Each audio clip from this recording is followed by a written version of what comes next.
commencer, un peu de culture.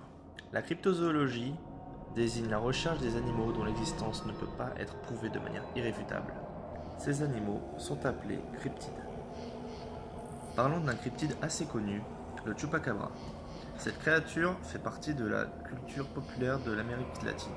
Ressemblant à un chien sans poil avec 2 ou 4 grandes dents, un peu comme un vampire sur 4 pattes. Le chupacabra suce le sang des animaux de la ferme, d'où son nom de chupacabra qui en espagnol veut clairement dire le suceur de chèvre. Mais les observations de cet animal porteraient plus sur un chien ou un renard ou un loup ayant une forte gale. Parlons botanique, les plantes. Et ici nous allons parler d'un arbre très particulier, le Yatévéo. Le Yatévéo serait un arbre carnivore. Il aurait un tronc court, ouvert sur le haut et très large, avec des lianes pourvues d'épines afin d'attraper ses victimes. Plusieurs légendes à son sujet. En Madagascar, une tribu aurait pratiqué des sacrifices humains en donnant à Yatévéo des prisonniers d'autres tribus rivales pour calmer la créature. En Amérique latine, le mythe est toujours présent. Les indigènes parlent d'une plante carnivore qui serait bien plus grosse que les autres. D'habitude, les plantes carnivores mangent des insectes, voire des petits mammifères. Mais le Yatévéo mangerait de gros mammifères, voire peut-être 1 ou 2 humains pour l'apéro. Les serpents marins géants.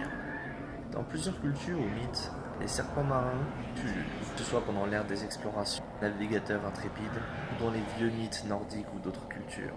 Pour n'en citer que quelques-uns, le Jormungand dans la mythologie nordique, le serpent arc-en-ciel dans le folklore aborigène d'Australie, ou encore le Yakumama dans le folklore d'Amazone appelé l'anaconda géant.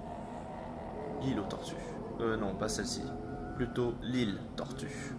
L'un de mes cryptides préférés, ou l'un de mes mythes préférés, est celui de Aspidoshelon, l'île tortue. Ce monstre marin est souvent représenté comme une tortue géante, portant une île sur le dos, ou ressemblant à une île. Plusieurs légendes, qui viendraient des pirates, font référence à cette créature soit en tant qu'île carnivore qui attendrait que les bateaux l'accostent afin de les engloutir, soit juste en tant qu'une île qui se déplacerait et qui serait pleine de trésors des pirates qui l'auraient trouvé. Mais c'est un mythe peu crédible aujourd'hui, car avec tous nos satellites, une tortue géante, ça ferait longtemps qu'on l'aurait vue. Parlons maintenant d'un cryptide des plus connus, Nessie, ou le monstre du Loch Ness. Nessie est supposé vivre ou avoir vécu dans le Loch Ness, un lac des Highlands en Écosse.